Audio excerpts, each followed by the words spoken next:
Hey YouTube, what is up?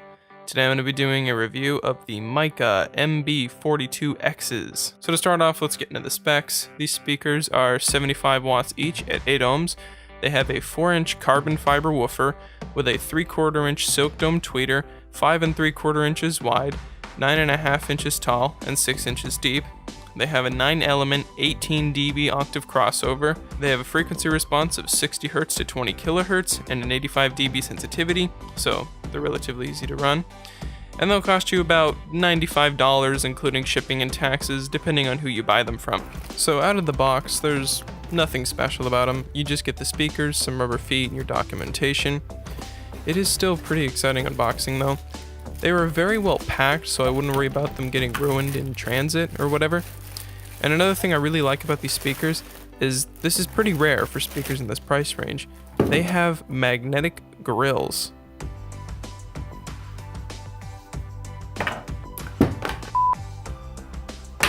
This is huge because I love magnetic grills. And you just don't see a whole lot of speakers with magnetic grills. I don't know why. I mean, is it really that hard to do, putting magnets on a grill? I mean, really? Now, these surprisingly have pretty good bass. The spec sheet says 60 Hz to 20 kHz, but I was able to clock them as low as 34 Hz.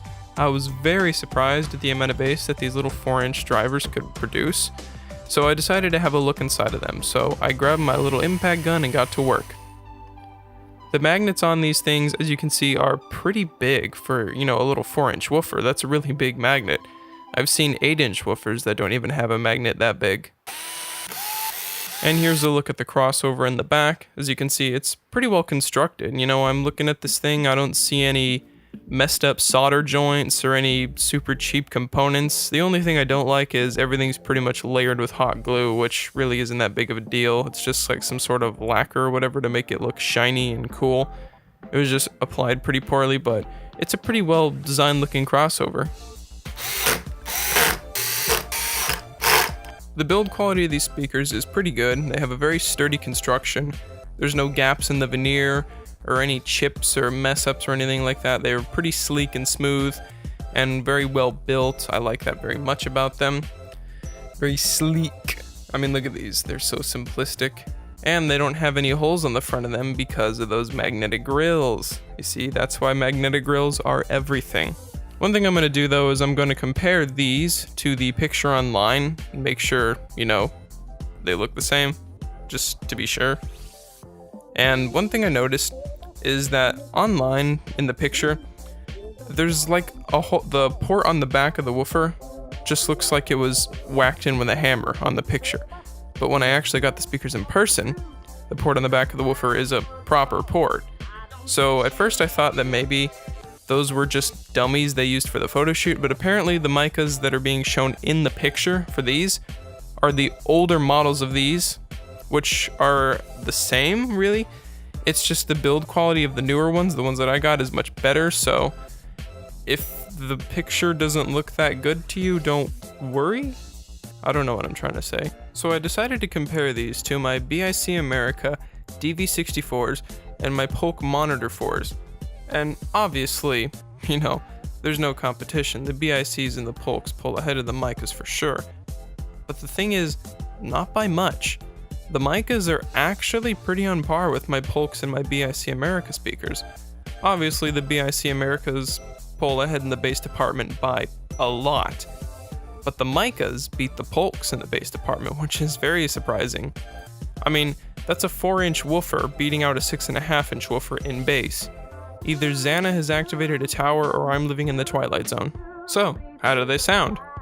Well, I'll let you guys tell me. I've got a sound test linked in the description and at the end of this video, so click to that whenever you feel like, and you can tell me how you think these sound.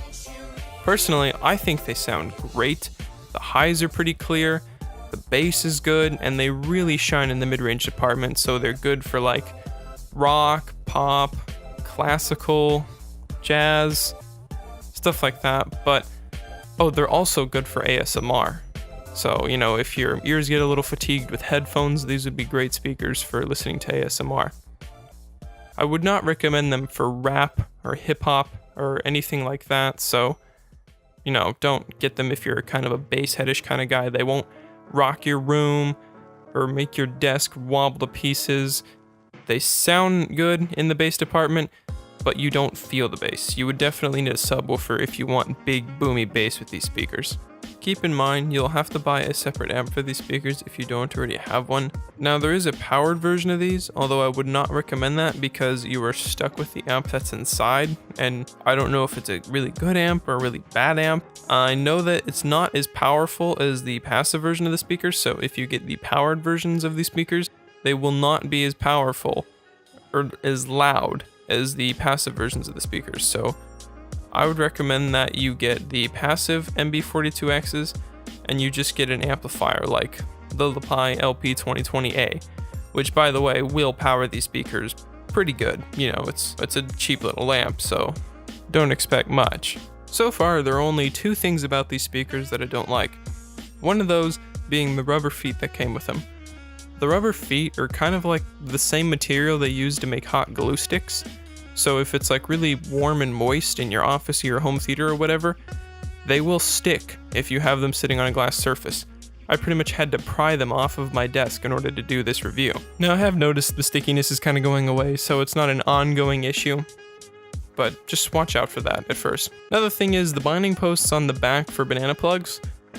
The bananas fit in there a little loose. It's really not that big of a deal. They're just a little bit wobbly, but you still get a pretty clean signal through. So in conclusion, I think these are great speakers. I highly recommend them for a budget audiophile or someone who's looking to use them as surrounds in their home theater. They sound great, they look really clean, and it's very rare to see speakers in this price range that have a carbon fiber woofer, a crossover, especially a crossover as good as the one in these speakers, and magnetic grills. I guarantee you will not find another pair of speakers at this price that are as good as these speakers. So I would highly, highly recommend them. They sound great, they're cheap, they look clean. I mean, there's not much to say, just get them.